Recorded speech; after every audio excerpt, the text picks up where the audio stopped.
ദൈവനാമത്തിന് മഹത്വം ഉണ്ടാകട്ടെ. ഈ ഇന്റർവ്യൂയിലേക്ക് ഏവരെയും സ്വാഗതം ചെയ്തുകൊള്ളുന്നു. വീണ്ടും ഒരു പ്രാവശ്യം കൂടെ ദൈവവചനം ശുശ്രൂഷിപ്പാൻ കർത്താവ് തന്ന നല്ല സമയത്തിനായി തിരുനാമത്തെ സ്തുതിക്കുന്നു. നമ്മുടെ അല്പസമയത്തെ ചിന്തയ്ക്കായി ഒരു വാക്യം വായിക്കട്ടെ. കഴിഞ്ഞ പ്രാവശ്യം വായിച്ച അതേ വേദഭാഗം തന്നെ പ്രാവശ്യവും വായിക്കുന്നു. ദാനിയേൽ പ്രവചനം 11-ാം അധ്യായം 32-ാം വാക്യത്തിൻ്റെ 2-ാം ഭാഗം. എങ്കിലും തങ്ങളുടെ ദൈവത്തെ അറിയുന്ന ജനം ഉറച്ചു നിന്ന് വീര്യം പ്രവർത്തിക്കും. തങ്ങളുടെ ദൈവത്തെ അറിയുന്ന ജനം ഉറച്ചു നിന്ന് വീര്യം പ്രവർത്തിക്കും. ആർക്കാണ് ഉറച്ചു നിൽക്കാൻ കഴിയുക എന്ന് കഴിഞ്ഞ വീഡിയോയിൽ നാം ചിന്തിച്ചാണ്. ദൈവത്തെ അറിയുന്ന ജനം സർവത്ര കുലുങ്ങുകയും ഇളകുകയും ആടുകയും ചെയ്യുന്ന ലോകത്തിൽ ഉറച്ചു നിൽക്കാൻ കഴിയുന്നത് ദൈവത്തെ അറിയുന്നവർക്ക് മാത്രമേ ഉള്ളൂ. അത് നാം ചിന്തിച്ചാൽ ദൈവത്തെ അറിയുന്നത് എന്താണ്? അവൻ്റെ നാമത്തെ അറിയുക, തൻ്റെ വഴികളെ അറിയുക, തൻ്റെ സ്വഭാവത്തെ അറിയുക. മാത്രമല്ല, അറിവിൻ്റെ പ്രത്യേകത ബൗദ്ധികമായ കേവലം അറിവല്ല. ആ കൊടുത്തിരിക്കുന്ന വാക്കിൻ്റെ അർത്ഥം ഞാൻ പറഞ്ഞായിരുന്നു. ഭാര്യാഭർത്തൃ ബന്ധത്തിൻ്റെ ഇൻറ്റിമസിയെ അതേ വാചകം തന്നെയാണ് ഇതിനും കൊടുത്തിരിക്കുന്നത്. അല്ലെങ്കിൽ ദൈവത്തെ അടുത്തറിയുക, ഉള്ളതുപോലെ. എങ്ങനെ അങ്ങനെ അറിയാം?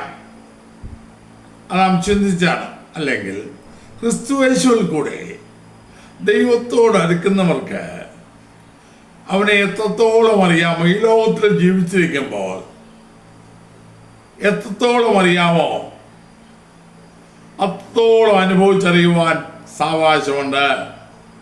ഒരിക്കലും ഒരു ചോദ്യവുമായി കർത്താവായ യേശുവിൻ്റെ അടുക്കൽ ഒരു സംശയവുമായിട്ട്, സംശയമല്ല, യേശുവിനെ കൊടുക്കാൻ തൻ്റെ അടുക്കൽ സദൂക്യർ വന്നപ്പോൾ താൻ ഇങ്ങനെ പറഞ്ഞ ചോദ്യം അവൻ്റെ മുൻപിൽ ഇട്ടപ്പോഴേ കർത്താവ് ഇങ്ങനെ പറഞ്ഞായിരുന്നു, നിങ്ങൾ തിരുവെഴുത്തുകളെയും ദൈവശക്തിയെയും അറിയായിക്കൊണ്ട് തെറ്റിപ്പോകുന്നു. അവരെ ആ സംശയത്തിന് പൂർണ്ണ നിവാരണമായി. കർത്താവിനെ കൊടുക്കാനാണ് ആ ചോദ്യം. ഒരു സഹോദരിയും 7 പുരുഷന്മാരും. പുനരുദ്ധാനത്തിൽ ഭൂമിയിൽ 7 പേർക്കും ഭാര്യയായിരുന്നല്ലോ, സ്വർഗത്തിൽ എന്താകുന്ന ചോദിച്ചേ. കർത്താവിന് പറഞ്ഞു, നിങ്ങൾ തിരുവെഴുത്തുകളെയും ദൈവശക്തിയെയും അറിയായിക്കൊണ്ട് തെറ്റിപ്പോകുന്നു. ദൈവശക്തി ഇല്ലാതെ തിരുവെഴുത്ത് മാത്രം അറിഞ്ഞാൽ കുഴപ്പമാണ്. തിരുവെഴുത്തിനോടൊപ്പം ദൈവശക്തിയും, അല്ലെങ്കിൽ നമുക്ക് തന്നത് അറിയുവാനുള്ള ദൈവത്തിൻ്റെ ശക്തിയെയും ദൈവത്തിൻ്റെ കൃപയെയും പ്രാപിച്ചെങ്കിൽ മാത്രമേ നമുക്കത് വേണ്ടതുപോലെ അറിയാൻ കഴിയുന്നു. ലോകത്തിലെ രാഷ്ട്രീയ നേതാക്കൾ പലർക്കും ദൈവം നന്നായിട്ട് അറിയാം. ദിവസം എന്ത് മനോഹരമായിട്ടാണ് പലരും പറയുന്നത്. പക്ഷേ അവരുടെ ജീവിതത്തിലില്ല. രാഷ്ട്രീയ നിരീക്ഷകനായ ജയശങ്കർ പലപ്പോഴും വേദപുസ്തകത്തിലെ വാക്യങ്ങൾ ഉദ്ധരിക്കുമ്പോൾ ഞാൻ അത്ഭുതപ്പെട്ടു പോകും. ഇയാളിതെല്ലാം, ഈ മനുഷ്യൻ ഇതെല്ലാം വായിച്ചിരിക്കുന്നല്ലോ. നമുക്കറിയാത്ത ചിന്തകളായിരിക്കും അവർ പറയുക. അതുപോലെ ഇപ്പോഴത്തെ മുഖ്യമന്ത്രി അത്ര സുന്ദരമായിട്ടാണ് ബൈബിളിൽ വ്യാഖ്യാനിക്കുന്നത്. പക്ഷേ അതോടൊപ്പം അത് തൻ്റെ ജീവിതത്തിലില്ല. ജീവിതത്തിലുണ്ടെങ്കിൽ തുലാഭാരം നടത്താൻ പോകത്തില്ല, മറ്റു പലതിനും പോകത്തില്ല. പോട്ടെ, വേറെ വിഷയമാണ് ഞാൻ പറയുന്നത്. ദൈവത്തെ അറിയേണ്ട രീതിയിൽ അറിഞ്ഞു കഴിഞ്ഞാൽ എന്ത് സംഭവിക്കും? അതിൻ്റെ ലക്ഷണം എന്താ? ഈ വീഡിയോയിൽ ഞാൻ പങ്കുവെക്കാൻ ആഗ്രഹിക്കുന്നത്. 9-ാം സങ്കീർത്തനം 10-ാം വാക്യം നേരത്തെ ഞാൻ വായിച്ചാണ്, കഴിഞ്ഞ വീഡിയോയിൽ പറഞ്ഞു. അതിൽ വ്യക്തമായി എഴുതിയിരിക്കുന്നു, നിന്റെ നാമത്തെ അറിയുന്നവർ നിന്നിൽ ആശ്രയിക്കും. അപ്പോൾ യഥാർത്ഥമായി അവനെ അറിഞ്ഞാൽ അറിയേണ്ടതുപോലെ കർത്താവിനെ അറിഞ്ഞാൽ അവരുടെ ആശ്രയം കർത്താവിൽ മാത്രമായിരിക്കും. യെരമ്യാവ് പറഞ്ഞല്ലോ, യഹോവയിൽ ആശ്രയിക്കുകയും യഹോവ തന്നെ ഇതിൻ്റെ ആശ്രയമായിരിക്കും ചെയ്യുന്ന മനുഷ്യൻ ഭാഗ്യവാൻ. യഹോവയിൽ കൂടെ ആശ്രയിക്കുന്നല്ല, യഹോവ തന്നെ. അവനെ അറിയും തോറും ആശ്രയത്വം കൂടും. മറ്റൊരു ആശ്രയത്തിന് പോകത്തില്ല, അവിടെ തന്നെ ഉണ്ട്. മനുഷ്യരിൽ ആശ്രയിച്ച ജഡത്തെ തന്നെ ഭുജമാക്കി ഹൃദയം കൊണ്ട് യഹോവയെ വിട്ടുമാറുന്ന മനുഷ്യൻ ശപിക്കപ്പെട്ടവൻ. മനുഷ്യരിൽ ആശ്രയിച്ച് ജഡത്തെ തന്നെ ഭുജമാക്കി. ഇന്ന് കാണുന്നത് അതാണ്. എന്നാൽ അവനെ അറിയേണ്ടതുപോലെ അറിഞ്ഞാൽ, ദൈവത്തിന്റെ ശക്തിയെ, ദൈവത്തിന്റെ കരുതലിനെ, ഈ ദൈവത്തെ അറിയേണ്ടതുപോലെ അറിഞ്ഞാൽ മറ്റൊരു ആശ്രയമാർഗം നമുക്കുണ്ടാകത്തില്ല, നമുക്കുണ്ടാകില്ല. 62 സംഘത്തിൽ തന്നെ ദാവീദ് ഇങ്ങനെ പറഞ്ഞായിരുന്നു, ജനമേ എല്ലാ കാലത്തും മുന്നിൽ ആശ്രയിപ്പീൻ, നിങ്ങളുടെ ഹൃദയം അവന് മുൻപിൽ പകരുവേൻ, ദൈവം നമുക്ക് സങ്കേതമാകുന്നു. ജനമേ എല്ലാ കാലത്തും, ഉയർച്ചയിലും താഴ്ചയിലും, സമ്പത്തിലും ദാരിദ്ര്യത്തിലും, അപമാനത്തിലും അല്ലാത്തപ്പോഴും അവനിൽ ആശ്രയിപ്പേ. നിങ്ങളുടെ ഹൃദയം അവന് മുൻപിൽ പകരുവേ, ദൈവം നമുക്ക് സങ്കേതമാകുന്നു. സാക്ഷാൽ സത്യതയും സകലത്തിനും മതിയായവനാണ്, സകലത്തിനും മതിയായവൻ. അപ്പോ അവനെ അറിഞ്ഞു എന്ന് പറയുന്നവൻ അവനിൽ ആശ്രയിച്ചിരിക്കും. പിന്നെ ഈ സംഗീതകാരൻ പറയുന്നു, യഹോവയിൽ ആശ്രയിക്കുന്നവർ കുലുങ്ങാതെ എന്നേക്കും നിൽക്കുന്ന സിയോൻ പർവ്വതം പോലെയാകുന്നു. വേറൊരു ഭാഗത്തുണ്ടല്ലോ, യഹോവയിൽ ആശ്രയിക്കുന്നതിനെയോ ദേ ചുറ്റിക്കൊള്ളും, തങ്ങൾ ആശ്രയിക്കുന്നവർക്ക് അവൻ പരിച തന്നെ.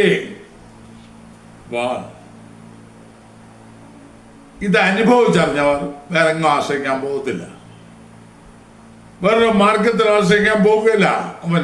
അപ്പോ ഈ തങ്ങളുടെ ദൈവത്തെ അറിയുന്നു എന്ന് പറയുന്നവർ എല്ലാവർക്കും പറയാം, അറിഞ്ഞു എനിക്കറിയാം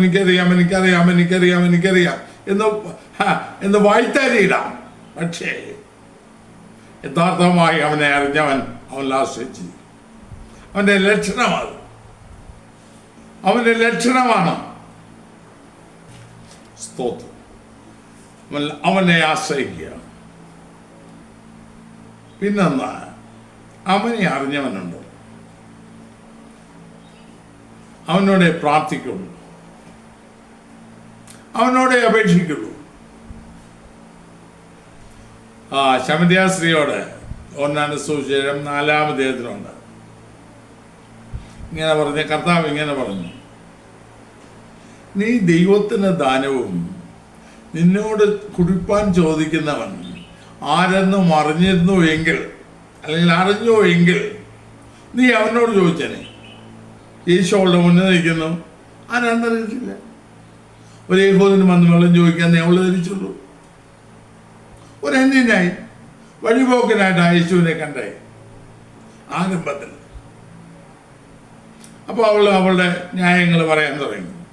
അപ്പോഴാണ് കർത്താവ്, നീ ദൈവത്തിന് ദാനവും നിന്നോട് കുടിപ്പാൻ ചോദിക്കുന്നവൻ ആരെങ്കിലും ആരെന്ന് അറിഞ്ഞുവെങ്കിൽ നീ അവനോട് യാചിച്ചേ. നീ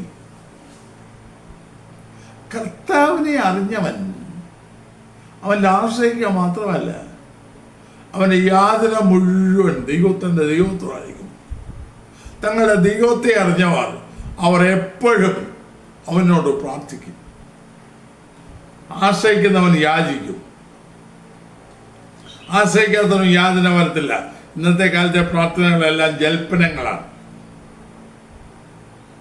കാരണം അതെല്ലാം ഭൗതികത്തേക്ക് വേണ്ടി, ലോകസുഖങ്ങൾക്ക് വേണ്ടി, ജഡത്തിന്റെ കാര്യങ്ങൾക്ക് വേണ്ടി, താൽക്കാലികമായവയ്ക്ക് വേണ്ടി. നിത്യമായതിനു വേണ്ടിയുള്ള അപേക്ഷകൾ കാണുന്നില്ലല്ലോ.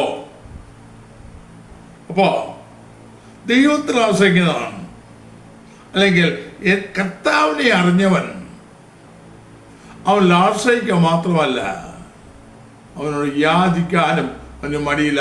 അവൻ പ്രാർത്ഥനാ മനുഷ്യനായിരിക്കും. യഥാർത്ഥമായി ദൈവത്തിൽ ആശ്രയിക്കുന്നവൻ യഥാർത്ഥമായ പ്രാർത്ഥനാ മനുഷ്യനായിരിക്കും. ആശയമില്ലാതെ പ്രാർത്ഥന നടക്കുകയില്ല, പ്രാർത്ഥനയില്ലാതെ ആശയവും നടക്കത്തില്ല. രണ്ടും പരസ്പരം പൂരകമായിരിക്കും. ഇന്ന് വല്ലാതെ യാചിക്കുന്നവരെ കൊണ്ട് പെരുകിയിരിക്കുന്നൊരു കാലമാണ്. യാക്കോബ് പറയുന്ന വാക്കാണല്ലോ, വല്ലാതെ യാചിക്കുന്നു. എന്തിന്? സ്വന്തം ഭോഗങ്ങൾ ചെലവേണ്ട ഇഴേണ്ടതിന്. യാക്കോബ് 4-ാം അധ്യായത്തിലുണ്ടല്ലോ. എന്നാൽ ദൈവത്തെ അറിഞ്ഞവൻ, ദൈവ സ്വഭാവത്തെ അറിഞ്ഞവൻ സ്വന്തം കാര്യമല്ല, അതിനുവേണ്ടിയല്ല പ്രാർത്ഥിക്കുക, അതിനുവേണ്ടിയല്ല യാചിക്കുക. ദൈവശം തൻ്റെ ജീവിതത്തിൽ നിറവേറാൻ, തന്നെ കുറിച്ച് ദൈവം എന്താഗ്രഹിക്കുന്നോ അത് തന്നെ നിറവേറാൻ തന്നെ ദൈവത്തിന് സമർപ്പിച്ചുകൊണ്ട് പൂർണ്ണമായി ദൈവത്തിന് കീഴടങ്ങി ദൈവത്തെ വഴികൾ അറിഞ്ഞാൽ അങ്ങനെ മുന്നോട്ട് പോകാൻ മാത്രമേ അവൻ പ്രാർത്ഥിക്കുള്ളൂ. കാരണം ആശ്രയിക്കുന്നവനെ, അല്ലെങ്കിൽ ഒരുവനെ ആശ്രയിക്കുന്ന ഒരാൾക്ക് സ്വന്തമായി ഒന്നുമില്ലല്ലോ. സ്വന്തമായിട്ട് എന്തെങ്കിലും ഉണ്ടെങ്കിൽ അവൻ ആശ്രയിക്കാൻ പോകില്ലല്ലോ. അപ്പോൾ പൂർണ്ണമായി ദൈവത്തിൽ ആശ്രയിക്കുന്നെങ്കിൽ അവൻ ദൈവത്തോട് നിരന്തരം യാചിക്കും. 84-ാം സങ്കീർത്തനത്തിൽ ഒരു വാക്യമുണ്ടല്ലോ, അല്പം വ്യത്യാസമാണ്. നിന്റെ ആലയത്തിൽ വസിക്കുന്നവർ ഭാഗ്യവാന്മാർ, അവർ നിന്നെ നിത്യം സ്തുതിച്ചുകൊണ്ടിരിക്കും. അല്ലെങ്കിൽ ദൈവത്തിൽ ആശ്രയിക്കുന്നതിന് ദൈവത്തെ സ്തുതിച്ചുകൊണ്ടിരിക്കും, ദൈവത്തെ ആരാധിച്ചുകൊണ്ടിരിക്കും, ദൈവത്തെ മഹത്വപ്പെടുത്തിക്കൊണ്ടിരിക്കും. അവൻ്റെ ജീവിതത്തിൽ ആരാധന എന്ന് പറയുന്നത് ദൈവത്തോട് ഇഴുകിച്ചേർന്നാണ്, ദൈവ സാന്നിധ്യം അനുഭവിക്കുന്ന. ആ ശമരിയാസിയോടിനെ കർത്താവ് പറഞ്ഞു വരുമ്പോൾ, നിങ്ങൾ അറിയാത്തതിനെ ആരാധിക്കുന്നു, ഞങ്ങൾ അറിയുന്നതിനെ ആരാധിക്കുന്നു. നിങ്ങൾ അറിയാത്തതിനെ. ഇന്ന് പലർക്കും ആരാധന എന്ന് പറഞ്ഞാൽ കാട്ടിക്കൊടുന്ന കോപ്രായങ്ങളെല്ലാം കർത്താവിനെ അറിയാത്തതുകൊണ്ടാണ്. അവനെ അറിഞ്ഞെങ്കിൽ അവങ്ങളുടെ ഭയമുണ്ടാകും. ഞാൻ അടിക്കടി ഉദ്ധരിക്കുന്നൊരു വാക്യമുണ്ട്, 119-ാം സങ്കീർത്തനത്തിൽ, നിങ്ങളുടെ ഭയം കൊണ്ട് എൻ്റെ ദേഹം രോമാഞ്ചം കൊള്ളുന്നു. ദൈവഭയം. അവനെ അറിഞ്ഞവൻ യഥാർത്ഥ ഭക്തിയോടെ ആരാധിക്കും. ഞാനോ നിന്റെ ആലയത്തിൽ ചെന്ന് നിന്റെ വിശുദ്ധ മന്ദിരത്തിൽ നേരെ നിങ്ങളിലുള്ള ഭക്തിയോടെ ആരാധിക്കുന്ന സങ്കീർത്തനത്തിൽ പറയുന്നു. അവൻ്റെ ജീവിതത്തിൽ ഉടനീളം അവൻ്റെ പ്രാർത്ഥന എന്ന് പറഞ്ഞതിന് യഥാർത്ഥ ആരാധനയായി. ദൈവത്തിൽ ആശ്രയം മാത്രമല്ല, യഥാർത്ഥ ആരാധന അവൻ്റെ ജീവിതത്തിൽ വെളിപ്പെടും. അവൻ്റെ ജീവിതം കൊണ്ട് ദൈവത്തെ മഹത്വപ്പെടുത്തും. നമുക്കും കർത്താവ് അപ്രകാരം ചെയ്ത് നിങ്ങൾ എത്ര നന്നായി. മാത്രമല്ല, 1 യോഹന്നാൻ 2-ാം അധ്യായത്തിൻ്റെ 3-4 വാക്യം വായിക്കുമ്പോൾ മറ്റൊരു കാര്യം കാണാം. അവനെ അറിഞ്ഞിരിക്കുന്നു എന്ന് പറയുകയും അവൻ്റെ കൽപ്പനകളെ പ്രമാണിക്കാതിരിക്കുകയും ചെയ്യുന്നവൻ കള്ളനാകുന്നു, സത്യം അവനിലില്ല. 3-ാം വാക്യം, നാം അവൻ്റെ കൽപ്പനകളെ പ്രമാണിക്കുന്നു എങ്കിൽ നാം അവനെ അറിഞ്ഞിരിക്കുന്നു എന്ന് അതിനാൽ അറിയുന്നു. അല്ലെങ്കിൽ ദൈവത്തെ അനുസരിക്കുക, ദൈവകൽപ്പന പ്രമാണിക്കുക. എങ്ങനെ ചെയ്യുന്നെങ്കിൽ നാം അവനെ അറിഞ്ഞിരിക്കുന്നു.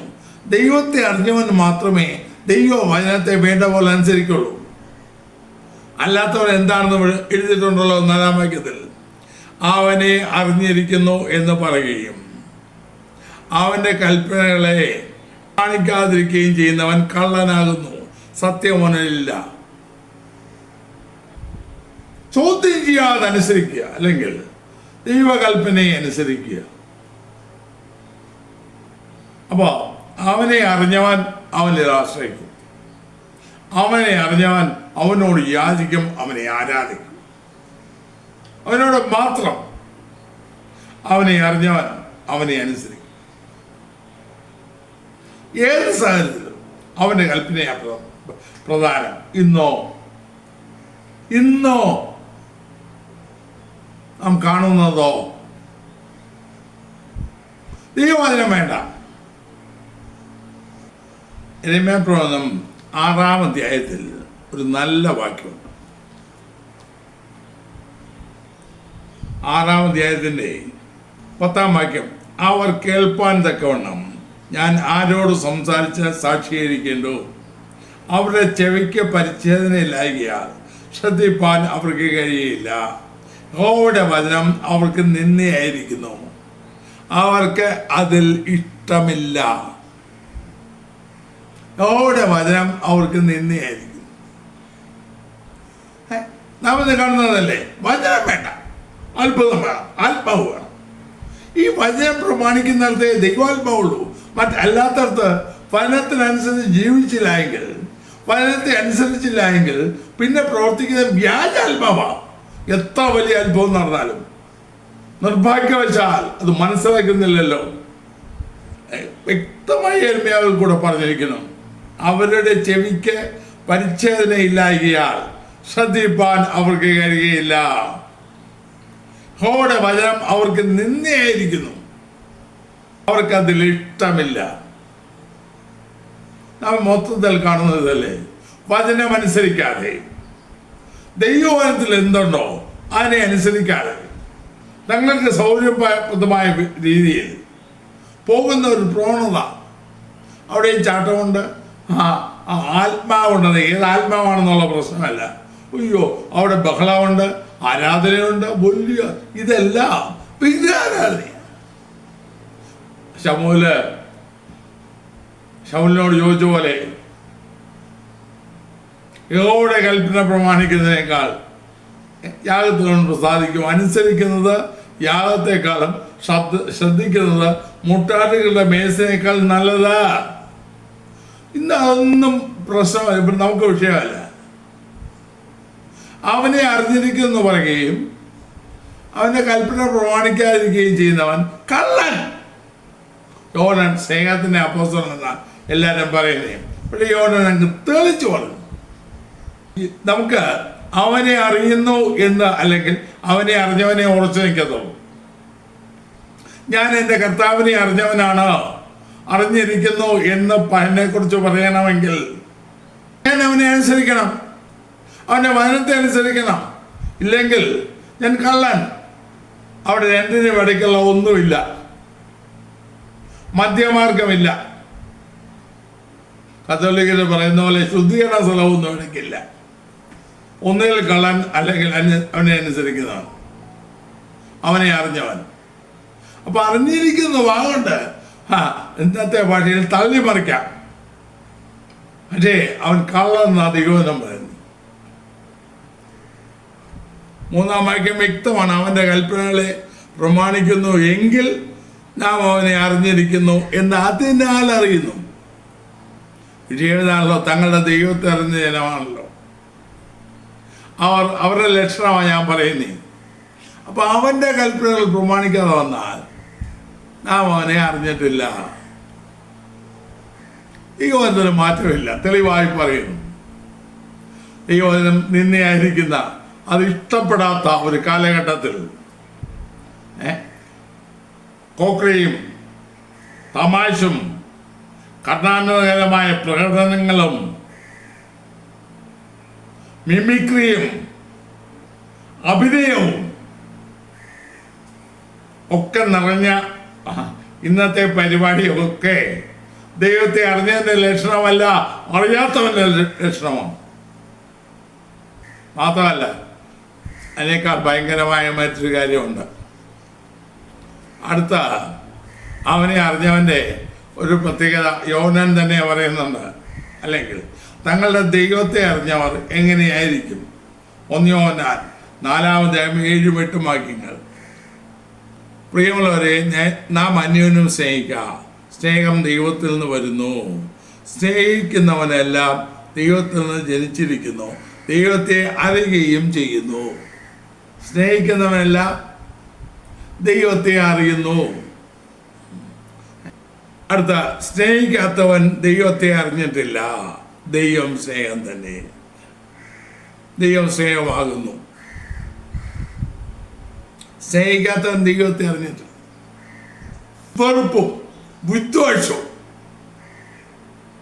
അപവാദപ്രചരണവും താറടിക്കുന്ന സ്വഭാവവും നമ്മുടെ അകത്തുണ്ടെങ്കിൽ, എന്നിട്ട് അതും പറഞ്ഞിട്ട് ഞാൻ വിശ്വാസിയാന്ന് പറഞ്ഞ് നടക്കുന്നെങ്കിൽ ദൈവത്തെ അറിഞ്ഞിട്ടില്ല. എൻ്റെ സ്വന്തം വാക്കല്ല, യോഹന്നാൻ അപ്പോസ്തലൻ യേശുവിൻ്റെ നെഞ്ചോട് ചാരിയിരുന്നവൻ എഴുതി വച്ചിരിക്കുന്ന, സ്നേഹിക്കുന്നവൻ ദൈവത്തെ അറിയുന്നു. തെളിച്ചു പറഞ്ഞു, അന്യോന്യം സ്നേഹിക്കുക. സ്നേഹം ദൈവത്തിൽ നിന്ന് വരുന്നു. സ്നേഹിക്കുന്നവനെല്ലാം ദൈവത്തിൽ ജനിച്ചിരിക്കുന്നു, ദൈവത്തെ അറിയുകയും ചെയ്യുന്നു. എൻ്റെ സ്വന്തം വാക്കല്ല. സ്നേഹിച്ചില്ലെങ്കിൽ അപ്പോ യഥാർത്ഥമായ സ്നേഹം അന്യോന്യം സ്നേഹിക്കുക. യഥാർത്ഥമായ സ്നേഹം ഇതാ. അല്ലെങ്കിൽ തങ്ങളുടെ ദൈവത്തെ അറിഞ്ഞ ജനം യഥാർത്ഥമായി സ്നേഹിക്കുന്നവരെങ്കിൽ അവർ ഉറച്ചിരിക്കും. 1 കൊരിന്ത്യർ 16-ാം അധ്യായത്തിൽ 2 പദം കാണാമല്ലോ. കർത്താവിനെ സ്നേഹിക്കാത്തവൻ ഏവനും ശപിക്കപ്പെട്ടവൻ. മാരാനാഥ അനാഥാമ. കർത്താവിനെ സ്നേഹിക്കാത്തവൻ ശപിക്കപ്പെട്ടവൻ. കർത്താവിനെ സ്നേഹിക്കുന്ന എന്ത് ചെയ്യും? കൂട്ടുസഹോദരങ്ങൾ സ്നേഹിക്കും. ഇന്ന് ഞാൻ അനുഭവത്തിൽ നിന്ന് പറയട്ടെ, എന്ത് കുപ്രചരണവും നടത്താൻ ഒരു മടിയുമില്ലല്ലോ. ദൈവാത്മാവാണ് പറയുന്നത്. ഇവിടെ പോകാനാണ്. ഇവർ ദൈവത്തെ അറിഞ്ഞവരല്ല. ഇവർ ദൈവത്തെ അറിഞ്ഞവരല്ല. അപ്പോ അനുസരിക്കുന്നവർ മാത്രമല്ല, അവൻ്റെ നാമത്തെ അറിഞ്ഞവർ അവനെ അനുസരിക്കും, അവൻ്റെ വചനത്തെ അനുസരിക്കും, അല്ലെങ്കിൽ അവൻ്റെ കൽപ്പന അനുസരിക്കും. മാത്രമല്ല, അവൻ്റെ നാമത്തെ അറിഞ്ഞവർ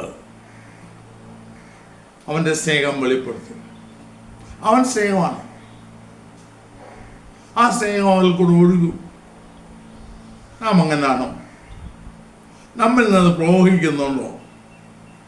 അതോ നമ്മിൽ നിന്ന് വിദ്വേഷവും ഭിന്നതയും കലക്കവും വെറുപ്പും മാത്രമേ ഒഴുകുന്നുള്ളൂ?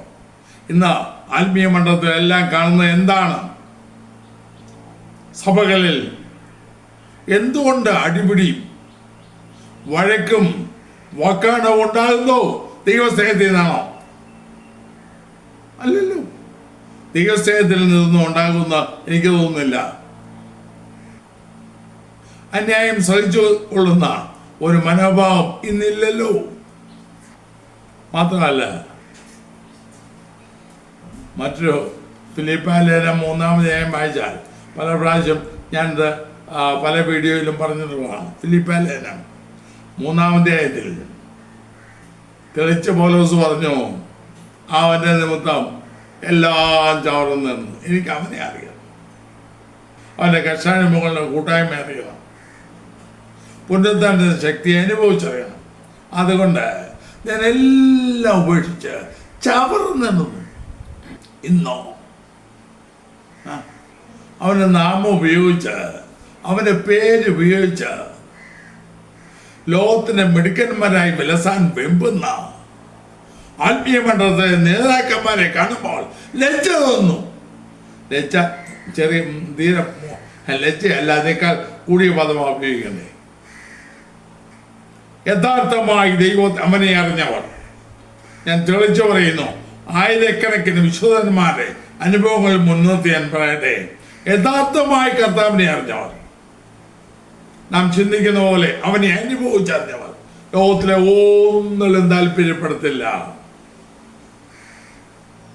പണ്ട് കൊച്ചുഞ്ഞോശി പാടി, ലോകം തരും സുഖം എനിക്ക് വേണ്ട, കേവന്മാർ ലക്ഷ്യൻ പേരും വേണ്ട, യേശുവിനെ പ്രതി സങ്കടങ്ങൾ നിന്ദകൾ സഹിക്കുന്ന ജീവൻ മതി.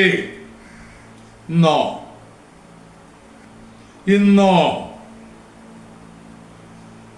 യേശുവിനെ പ്രതി വാങ്ങിച്ചു കൂട്ടുകയാണ് ലോകത്തിന്റെ മാലിന്യങ്ങളെല്ലാം. ലോകത്തിന്റെ മാലിന്യങ്ങൾ വാരിക്കൂട്ടുക.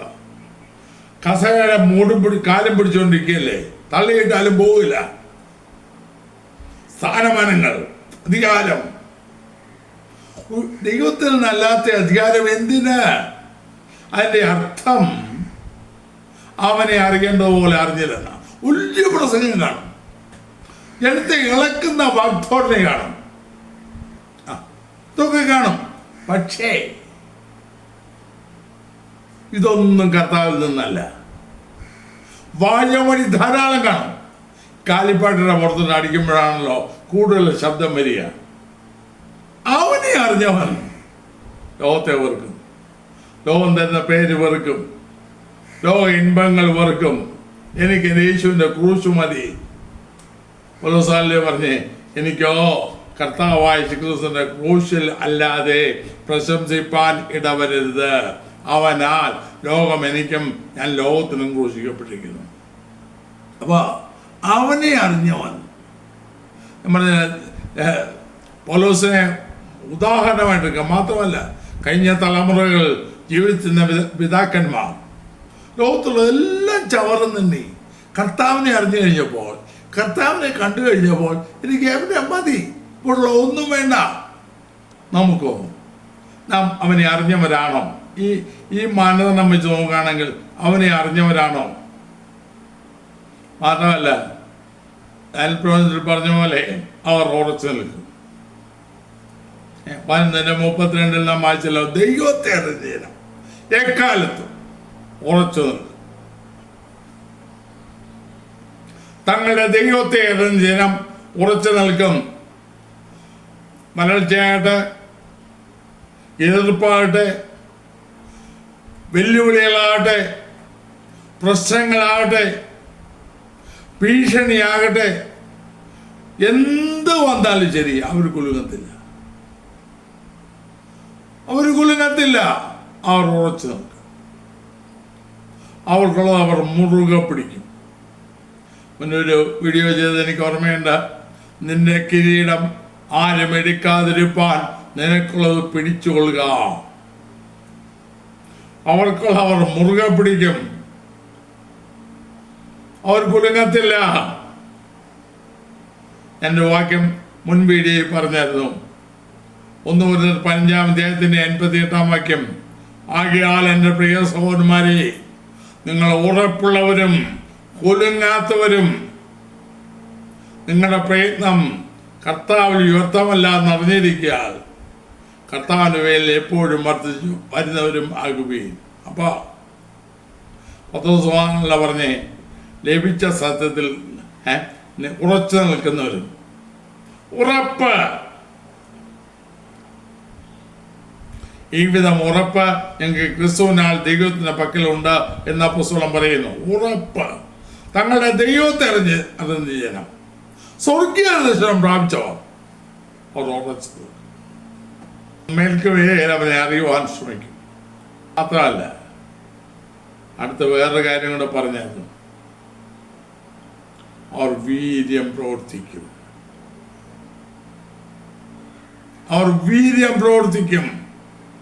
അവർ വെറുതെ ഇരിക്കത്തില്ല.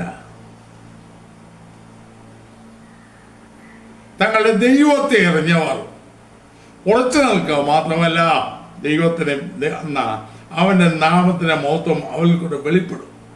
അത് വീര്യപ്രവർത്തികളായി മാറാം നമ്മുടെ ജീവിതത്തിലോ. എന്നൂടെ പറയുന്നു, ദൈവത്തെ അറിഞ്ഞവർ, തങ്ങളുടെ ദൈവത്തെ അറിഞ്ഞവർ അവനിൽ ആശ്രയിക്കും. ദൈവത്തെ അറിഞ്ഞവർ അവനെ ആരാധിക്കും. ദൈവത്തെ അറിഞ്ഞവർ അവനെ ചോദ്യം ചെയ്യാതെ അനുസരിക്കും. ദൈവത്തെ അറിഞ്ഞവർ ദൈവസ്നേഹം വെളിപ്പെടുത്തും. അവിടെ വിദ്യാഭ്യാസത്തിന് സ്ഥാനമില്ല. ദൈവത്തെ അറിഞ്ഞവർ സകലവും ചവർന്നു. ലോകത്തിന് നേട്ടമല്ല, സ്വന്തം പ്രാണനെ പോലും ചവർന്നു. അപ്പോസ്തലൻ പ്രവൃത്തി 20-ാം അധ്യായത്തിന്റെ 24-ാം വാക്യത്തിൽ പറഞ്ഞതാണല്ലോ, ഞാൻ എൻ്റെ പ്രാണനെയും വിലയിരുത്തായി എണ്ണുന്നില്ല. എൻ്റെ ഓട്ടവും ദൈവകൃപയുടെ സുവിശേഷത്തിന് സാക്ഷ്യം പറവാൻ കർത്താവ് അയച്ചുവന്ന ശുശ്രൂഷയും തികയ്ക്കണമെന്ന് എഴുതിയുള്ളൂ. പ്രാണൻ പോലും വിലയിരുത്തല്ല. ഇന്നൊരു പാൽപിറ്റേഷൻ വരുമ്പോഴേക്ക് അയ്യോ ഓടി അണയുന്ന കണ്ടില്ലേ? എന്താ ഈ പ്രാർത്ഥന വലുത്. കർത്താവ് അവർക്ക് അതൊന്നും വരത്തില്ല എന്ന് ധൈര്യപ്പെടാൻ കഴിയുന്നില്ലല്ലോ. അവർ ഉറച്ചു നിൽക്കും. അറിഞ്ഞവർ ആരോ അവർ ഉറച്ചു നിൽക്കും. ലോകം മുഴുവൻ അവർക്കെതിരെ തിരിഞ്ഞാലും അവർ ഭയപ്പെടുകയില്ല, അവർ പേടിക്കില്ല. ഞാൻ അത്താനസോസിൻ്റെ കാര്യം മുൻപൊരു ഈ അടുത്ത സമയത്തൊരു വീഡിയോയിൽ പറഞ്ഞായിരുന്നു, പല വീഡിയോകളും പറഞ്ഞിട്ടുണ്ട്. അദ്ദേഹത്തെ വിസ്തരിക്കുമ്പോൾ തന്നെ ഭയപ്പെടുത്താനായിട്ട്, നിരാശപ്പെടുത്താനായിട്ട് എതിരാളികൾ പറഞ്ഞു, അത്താനസോസി വിസ്തരിക്കുന്നവർ ലോകം മുഴുവൻ നിനക്കെതിരാണ് എന്ന് പറഞ്ഞപ്പോൾ ആ ഭക്തൻ അയ്യോ നല്ല പറഞ്ഞത്, എങ്കിൽ അത്താനസോസ് മുഴുവൻ ലോകത്തിനും എതിരായിരിക്കുന്നു. ദൈവത്തിന് ന്യൂനപക്ഷം ലോകത്തിന്റെ ഭൂരിപക്ഷത്തെക്കാൾ വലുതാണ്, ശക്തമാണ്. ഇന്ന് അവർ ഉറച്ചു നയിക്കാം, കുലുങ്ങി പോകത്തില്ല. മാത്രമല്ല അവരിൽ കൂടെ അവർ വീര്യം പ്രവർത്തിക്കും. ലോകത്തിന് ഒരു മെല്ലാസം അവർ കാണത്തില്ല, ഒരു അംഗീകാരം അവർ കാണത്തില്ല. പക്ഷേ അവർ താഴ്ന്ന മോഹത്തിൽ അവരിൽ കൂടെ ദൈവത്തിന് വീര്യപ്രവൃത്തി വെളിപ്പെടും. ചരിത്രത്തിൽ നാം പരിശോധിച്ചാൽ ദൈവത്തിന് വേണ്ടി വീര്യം പ്രവർത്തിച്ച ആളുകൾ തങ്ങളുടെ ജീവിതം കൊണ്ട് തങ്ങളിൽ കൂടെ വലിയ ദൈവപ്രവൃത്തി വെളിപ്പെടുത്തിയവരെല്ലാം കർത്താവിൻ്റെ ഓടൊത്തുനിന്ന് അവനെ അനുഭവിച്ചാൽ അവളിൽ ചാരി, അവളിൽ മാത്രം ആശ്രയിച്ച് അവൻ്റെ മുഖത്തുനിന്നായി തങ്ങളെ ഏൽപ്പിച്ചു കൊടുത്തവരാണ്. അപ്പോൾ അവനെ അറിയുക. പ്രിയമുള്ളവരെ, മറ്റെന്ത് നേടിയാലും ഒരു കാര്യമില്ല. ഇന്നത്തെ ലോകത്തിന് വേറെ ചിലതൊക്കെയാണ്, ആത്മീയ ലോകത്തിന് തന്നെ മറ്റു വലുതുമാണ് ചിന്ത. എന്നാൽ നീ അവനെ അറിഞ്ഞോ? ഞാൻ എൻ്റെ കർത്താവിനെ അറിയുന്ന എന്താണെന്ന് ഞാൻ നേരത്തെ പറഞ്ഞായിരുന്നു. നിസ്തുലമായ ബന്ധം, ഇന്റിമേറ്റ് അറിവ്. അങ്ങനെ നാം ആയിരിക്കണമെന്ന് കർത്താവ് ആഗ്രഹിക്കുന്നു. അവനെ മാത്രം. ഒരു ഭാര്യ തന്റെ ഭർത്താവിനോട് എങ്ങനെ ചേർന്നിരിക്കുന്നു, അതുപോലെ അവനെ മാത്രം, അവനോട് മാത്രം ചേർന്ന് അവനെ അറിഞ്ഞ് അവനിൽ ആശ്രയിച്ച് അവനോട് പ്രാർത്ഥിച്ച് അവനെ അനുസരിച്ച് അവൻ്റെ സ്നേഹം വെളിപ്പെടുത്തി അവനായി സർവവും തേച്ച് ഉറച്ചു നിന്ന് അവൻ്റെ വീര്യപ്രവൃത്തി വെളിപ്പെടുത്തുന്ന ഭാഗ്യകരമായ ജീവിതം. ഈ നാളുകളിൽ നാം ആ കൂടുതൽ പെടുമോ, അതോ നമുക്ക് മറ്റു പലതും അറിയുന്നവനായി പലതും അറിയാം, അറിയേണ്ടവനെ അറിഞ്ഞില്ലെങ്കിൽ എന്ത് കാര്യം? അത് നമുക്ക് സംഭവിക്കാതിരിക്കാൻ യേശുവിനെ അറിയുവാൻ അവനോട് ചേർന്നിരിക്കാം,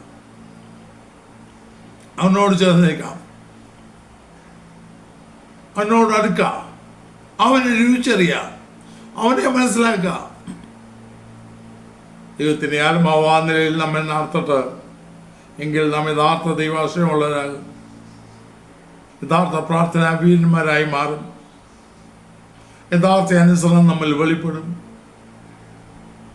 നമ്മൾ കൂടെ ദൈവസ്നേഹം കവിഞ്ഞൊഴുക്കും, മറ്റുള്ളവരെ സ്നേഹിക്കുവാൻ തയ്യാറാകും, കർത്താവിന് വേണ്ടി സകലവും ത്യജിക്കും, ഉറച്ചു നിൽക്കും. പ്രതികൂലത്തിന്റെ മധ്യത്തിലോ പ്രലോഭനത്തിന്റെ മധ്യത്തിലോ നമ്മെ എഴുത്തില്ല. പാതൃകയിലെ ഞാൻ എന്ന് പാടിയിട്ട് കാര്യമില്ല. അവൻ്റെ വൻ വീരപ്രവൃത്തികൾ വെളിപ്പെടുത്തും. അപ്പോൾ അവനെ അറിയുന്നതാണ് ജീവിതത്തിലെ ഭാഗ്യം. ഈ ലോകത്തിൽ ദൈവം നമുക്ക് തന്ന നാളുകളിൽ നമ്മുടെ കർത്താവിനെ അറിയേണ്ടതുപോലെ അറിഞ്ഞ് അവനോട് ചേർന്ന് നിന്ന് വിശ്വസ്തരായി അവൻ്റെ മാനപാത്രങ്ങളായി ദൈവം നമ്മളെ ഉപയോഗിപ്പാൻ നമുക്ക് ഏൽപ്പിച്ചു കൊടുക്കാം. അല്ലാതെ മറ്റൊന്നിലും പ്രശംസിച്ച് നമ്മുടെ ആയുസ് പാഴാക്കല്ലേ. ദൈവം നമ്മെ സഹായിക്കട്ടെ. പ്രാർത്ഥിക്കാം. കർത്താവേ, സ്നേഹവനായ സ്വർഗീയ പിതാവേ, നല്ല സമയത്തിനായ സ്തോത്രം. അങ്ങേ അറിയുന്നവൻ്റെ ചില ലക്ഷണങ്ങൾ ചിന്തിപ്പാൻ അവിടുന്ന് ഞങ്ങൾക്ക് അവസരം തന്നല്ലോ. അങ്ങേ അറിയുന്നവന് മാത്രമേ ഞങ്ങൾ ആശ്രയിപ്പാൻ കഴിയുള്ളൂ. അങ്ങേ അറിയണമെന്നും അറിയുന്നവൻ മാത്രമേ പ്രാർത്ഥനാപീരനാകുകയുള്ളൂ കർത്താവേ. അങ്ങ് അറിയേണ്ടവണ്ണം അറിഞ്ഞവൻ മാത്രമേ അങ്ങ് യഥാർത്ഥമായി അനുസരിക്കുള്ളൂ. അങ്ങേ അറിഞ്ഞവൻ അങ്ങയുടെ സ്നേഹം വെളിപ്പെടുത്തുമല്ലോ കർത്താവേ. അങ്ങേ അറിഞ്ഞവർ അങ്ങേക്കായി സകലവും ജയിക്കുന്നു. ഒന്നും ഈ ലോകത്തിൽ അവർക്ക് വലുതല്ലല്ലോ. അങ്ങേ അറിഞ്ഞവർ ഉറച്ചു നിൽക്കുമല്ലോ, ഒരിക്കലും വിളയിൽ പോകത്തില്ലല്ലോ. അങ്ങേ അറിഞ്ഞവർ അങ്ങയുടെ വീര്യപ്രവൃത്തി വെളിപ്പെടുത്തുമല്ലോ. അവരെ കൊണ്ട് അങ്ങേക്ക് എന്ത് ചെയ്യാൻ കഴിയുമെന്ന് ലോകത്തിലങ്ങ് വെളിപ്പെടുത്തുമല്ലോ. അങ്ങയുടെ ആ പ്രവൃത്തിക്കായി ഞങ്ങളെ ഒരുക്കണമേ കർത്താവേ. മറ്റു പലതും പറഞ്ഞ് അങ്ങേ അറിഞ്ഞില്ല എങ്കിൽ ജീവിതം എത്ര നിർഭാഗ്യമാണ്. ജ്ഞാനത്തിലല്ല നാഥ, ബലത്തിലുമല്ല ധനത്തിലുമല്ല, അങ്ങെല്ലാം അറിയുവാൻ, അങ്ങേ അറിഞ്ഞ് അതിൽ പ്രശംസിപ്പാൻ എല്ലാവർക്കും കൃപ ചെയ്യണമേ. ആ ഭാഗ്യകരമായ ജീവിതത്തിനായി ഞങ്ങളെ ഒരുക്കണമേ. യേശുക്രിസ്തുവിന്റെ നാമത്തിൽ പിതാവേ, ആമേൻ. ഈ വീഡിയോ നിങ്ങൾക്ക് അനുഗ്രഹമായെങ്കിൽ ഇത് മറ്റുള്ളവർക്കും ഷെയർ ചെയ്ത് കൊടുക്കുക. നിങ്ങൾക്കായി പ്രാർത്ഥിക്കുക. ഈയുമായി കർത്താവ് നിങ്ങളെ അനുഗ്രഹിക്കുമാറാകട്ടെ.